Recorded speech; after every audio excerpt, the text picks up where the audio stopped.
সেই যে আমার চোখ বেঁধে দিলে, শুরু হলো খেলা কানামাছি। অতল গভীরে খুঁজেছি তোমায়, বলো কেমনে বাঁচি। দিতে চাই খানিকটা সমুদ্র, সাথে গভীরতা এক রাশি।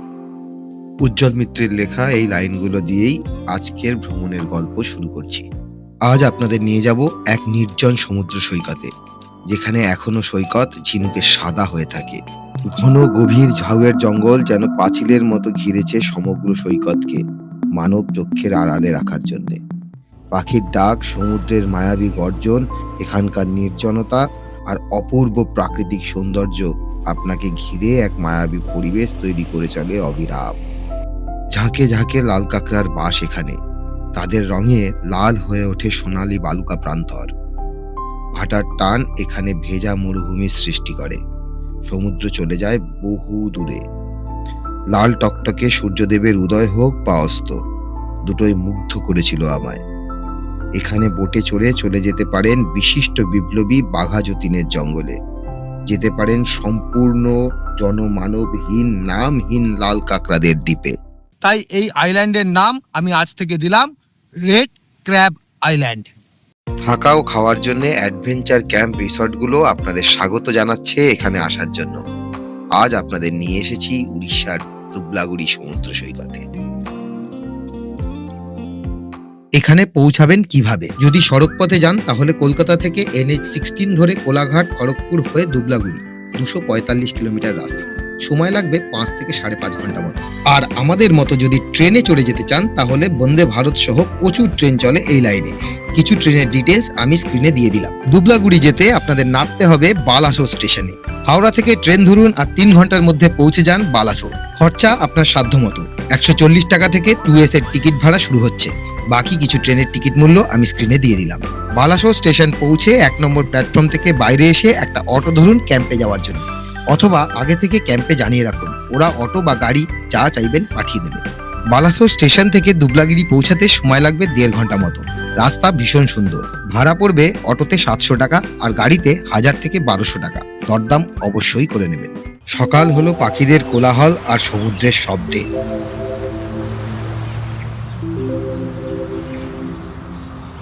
সকালের ব্রেকফাস্টে পেয়ে গেলাম গরম গরম লুচি, ছোলার ডাল, ডিম সেদ্ধ আর একটা মিষ্টি। খাবারের স্বাদ বেশ ভালো। এবার সমুদ্র দর্শনে যাওয়ার পালা। চলেছি সমুদ্রের দিকে। হোটেলের যে গেট থেকে এন্ট্রি করতে হয় তার ঠিক উল্টো দিকে একটা গেট খোলে, যেটা সোজা জঙ্গলের দিকে, আর সেই জঙ্গল ক্রস করে তারপরে সমুদ্র পড়ে। এই হচ্ছে গেট। হ্যাঁ, 5 মিনিটের রাস্তা উঠছি বলছে। এই হচ্ছে গেট। এই গেট থেকে বেরোলেই জঙ্গল, জঙ্গলের ওপারে হচ্ছে সমুদ্র।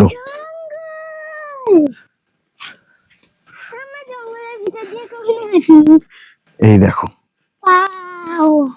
এই দেখুন কোথায় যে উঠেছি তা তো বলতেই ভুলে গিয়েছি। দুবলাগুড়িতে আমরা উঠেছিলাম bubbles of luxury beach camp রিসর্টে। এখানকার বেশিরভাগ হোটেলই এই ক্যাম্পিং স্টাইলের। সুইস টেন্ট আর ডোম টেন্ট, মূলত এই 2 ভাগে ভাগ করা যায় এখানকার রুমগুলিকে। আমরা সুইস টেন্টে ছিলাম। ভেতরটা কিছুটা এই রকম।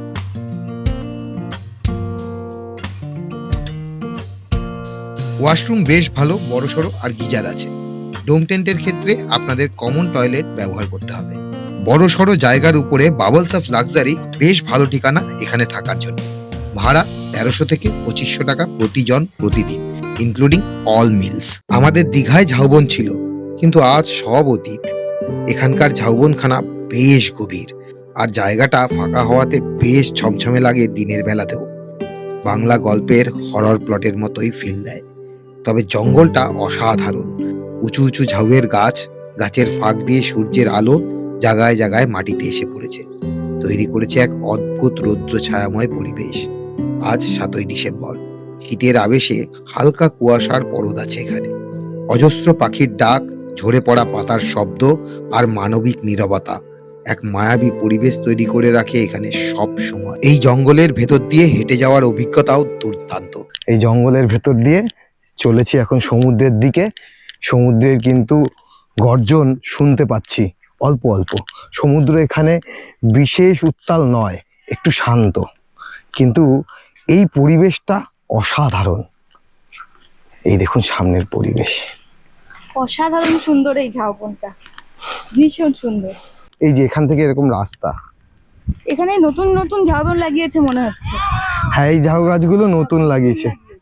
সূর্যের আলো গায়ে পড়ছে এইবার। জঙ্গলের ভেতরে কিন্তু সূর্যের আলো যে খুব বেশি প্রবেশ করে তা নয়। এখানে কি দারুণ ফুল ফুটেছে, দেখো এ দেখো কি সুন্দর সুন্দর ফুল ফুটেছে। এগুলো কাঠবাদামের ফুল। হ্যাঁ এরম সমুদ্রের ধার এখানটা তো বহুদিন দেখিনি। এখান থেকে অসাধারণ লাগছে, কি লাগছে এখানটা। এই যে এই ঝাউবনের ভেতর থেকে আমরা বেরিয়ে আসলাম। ঘন গভীর ঝাউয়ের জঙ্গল সমুদ্র সৈকতকে নিয়ে যেতে চায় মানব চক্ষের আড়ালে। প্রকৃতি যেন জঙ্গলের পাঁচিল দিয়ে ঘিরেছে সমগ্র সমুদ্র সৈকতকে। উড়ছি দৌড়ে আসছে কি আসছি।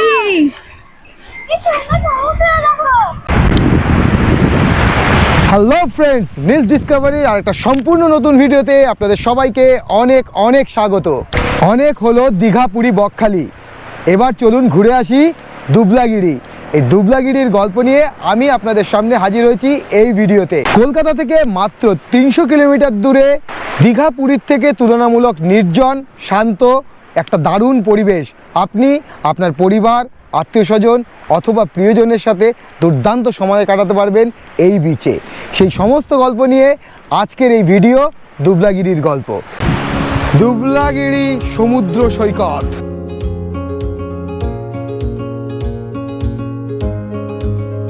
দুবলাগিরি নামটার মধ্যেই লুকিয়ে আছে এক অদ্ভুত শান্তি। ঝাউবনের ফাঁক গলে যখন সমুদ্রের নীল জল চোখে পড়ে, মনে হয় পৃথিবীর সবচেয়ে নির্জন আর অপূর্ব জায়গায় এসে পৌঁছে গিয়েছি। এখানে নেই শহরের ভিড়, নেই শব্দ দূষণ, শুধু ঢেউয়ের শব্দ আর বাতাসের গন্ধ। সোনালী বালির বিস্তীর্ণ সৈকত জুড়ে হাঁটতে হাঁটতেই দেখতে পাবেন দূরে দাঁড়িয়ে থাকা লাল কাঁকড়ার দল। তারা আপনাকে দেখেই পালাবে গর্তে। দূর থেকে এদের রঙে লাল হয়ে ওঠে বালুকা প্রান্তর। ঝিনুকে সাদা হয়ে ওঠা এমন সমুদ্র সৈকত আমি আগে দেখিনি। কত রঙের, কত রকমের ঝিনুক যে এখানে আছে তা বলার সাধ্য কারণ নেই। আমরা মণিমুক্তর থেকেও সুন্দর সুন্দর জিনিস কুড়িয়েছি। আমাদের পকেট ভর্তি ঝিনুক, এত খুশি কুড়িয়েছি, এত খুশি। আর এখানে খুশির ছড়াছড়ি, কোথাও এত খুশি, এত আনন্দ খুঁজে পাওয়া যায় না। আমার পকেট পুরো ভর্তি হয়ে গেছে, এত ঝিনুক কুড়িয়েছি আমরা। শঙ্খটা দেখি, এত খুশি। শঙ্খ তো পেয়েছো, শুধু খুশি পড়ে আছে, দু হাত দিয়ে কুড়িয়ে নাও খুশি। পর্যটকদের কাছে এই বিচের সবচেয়ে বড় আকর্ষণই হলো এর নিস্তব্ধতা। এটি এমন একটা জায়গা যেখানে আপনি সত্যিই নিজেকে খুঁজে পাবেন। প্রকৃতির তালে তালে সময় যেন ধীরে ধীরে বয়ে যায়, আর আপনি শুধু অনুভব করবেন সমুদ্রের গভীর শান্তি। লাঞ্চে পেয়ে যাবেন সাদা ভাত, ডাল, সবজি, মাছ, কোনোদিন ভেটকি, আবার কোনোদিন পমফ্লেট। জমিয়ে খাওয়া দাওয়া করুন।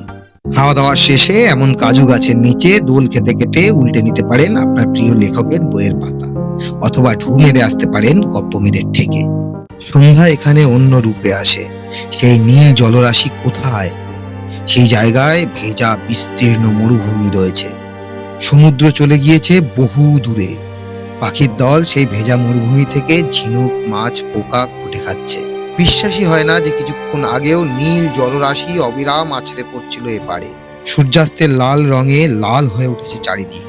সূর্য ঢলে পড়ল ঝাউবনের আড়ালে, সাথে সাথে রূপ বদলালো সমগ্র সমুদ্র তট। দূর জঙ্গল থেকে ভেসে আসা শিয়ালের ডাক জানান দিল ক্যাম্প ফেরত যাওয়ার সময় হয়েছে। এখন সন্ধে হয়ে এসছে আর আমরা এই জঙ্গল দিয়ে এখন ফিরছি। দারুণ অভিজ্ঞতা, আপনারাও এখানে আসুন, এই অভিজ্ঞতার সাক্ষী থাকতে পারবেন। সন্ধ্যায় চলে আসুন ক্যাম্প ফায়ারে, ভীষণ মজা হবে। রাতের খাবারে রুটি মাংস হোক বা fried rice, chilli chicken. Dinner সেরে নিন তাড়াতাড়ি, সকালে উঠে সূর্যোদয় দেখতে হবে যে। সূর্যোদয় এবং সূর্যাস্তের সময় সমুদ্র এখানে অভিমানী, দূরে সরে থাকে। বিস্তীর্ণ বালির সমুদ্রের ওপার থেকে সূর্য উঠে আসে। পাখিদের গানে ভরে ওঠে এক নতুন সকাল। নির্জন এই প্রান্তরে একাকী সূর্যোদয় দেখার প্রশান্তি মন ভরে দেয়। সূর্যোদয়ের সাথে সাথে সমুদ্র এগিয়ে আসতে শুরু করে এখানে। কিছুক্ষণ আগেই এখানে ভাটা ছিল, সমুদ্রের জল কোথায় ছিল? ঘণ্টাখানেকের মধ্যে সে জল এখন এই রূপ ধারণ করেছে। একটু পরেই এখানে বড় বড় ঢেউ উঠবে। ব্রেকফাস্ট করেই বেরিয়ে পড়েছি বাঘা যতীনের জঙ্গল আর বেনামি এক দ্বীপের উদ্দেশ্যে। সোনালী ধানে ভরা দিগন্ত বিস্তৃত ক্ষেত, কি অপূর্ব দৃশ্য। গ্রামের রাস্তা ধরে সময় লাগবে প্রায় 1 ঘন্টা।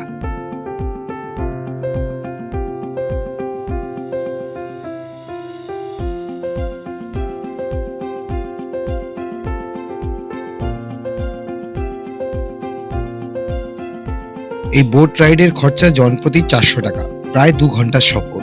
আমাদের থেকে বাচ্চার টাকা নেয়নি। ক্যাম্পে বললে ওরাই সব ব্যবস্থা করে দেবে।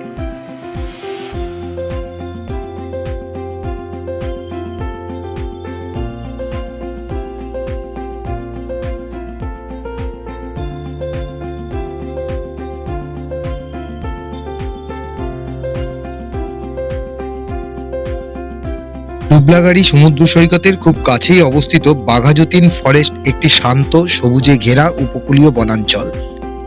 এই বন মূলত কাসুয়ারিনা ও উপকূলীয় গাছপালায় পরিপূর্ণ, যা সমুদ্রের প্রবল হাওয়া, ঝড় ও ভাঙন থেকে আশেপাশের গ্রাম ও জনপদকে প্রাকৃতিক সুরক্ষা দেয়। এই বনের নামকরণ করা হয়েছে ভারতের মহান স্বাধীনতা সংগ্রামী বাঘা যতীন বা যতীন্দ্রনাথ মুখোপাধ্যায়ের নামে। একবার জঙ্গলে একা হাতে বাঘের সাথে লড়াই করে বাঘকে পরাজিত করার জন্যই তার নামের আগে বাঘা উপাধি যুক্ত হয়। তিনি ব্রিটিশ শাসনের বিরুদ্ধে সশস্ত্র বিপ্লবের অন্যতম প্রধান নেতা ছিলেন এবং দেশের স্বাধীনতার জন্য নিজের জীবন উৎসর্গ করেন। আজকের দিনে বাঘা যতীন ফরেস্ট শুধুমাত্র একটি বনাঞ্চল নয়, বরং এটি দুবলাগিরি ভ্রমণের অনন্য আকর্ষণ। লম্বা ছায়া ঘেরা পথ, পাখির ডাক, হালকা নোনা বাতাস আর চারপাশের নিস্তব্ধতা, সব মিলিয়ে প্রকৃতি নিজেই আপনাকে আলিঙ্গন করছে। এখানে চলেছি সেই বেনামি দ্বীপের উদ্দেশ্যে।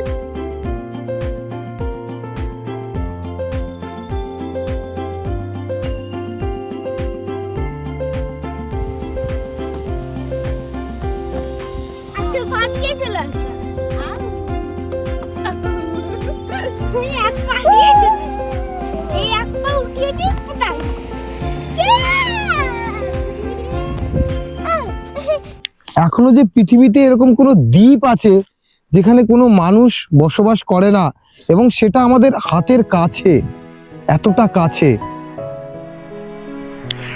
সমুদ্র, নদী, তার সঙ্গম স্থলে এরকম একটা দ্বীপ, জনমানবহীন। এখানে শুধু প্রকৃতি, শুধুই প্রকৃতি।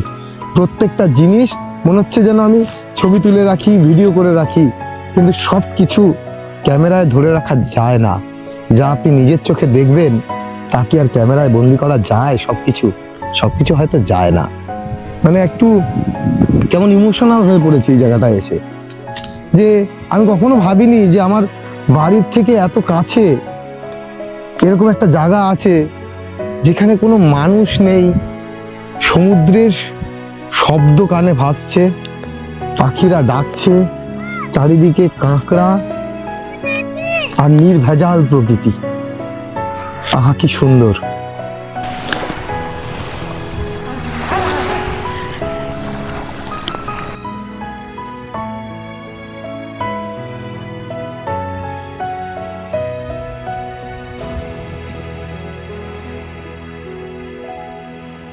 এখানকার নির্জন সমুদ্র সৈকত দুরন্ত শৈশবকেও শান্ত করে দেয়।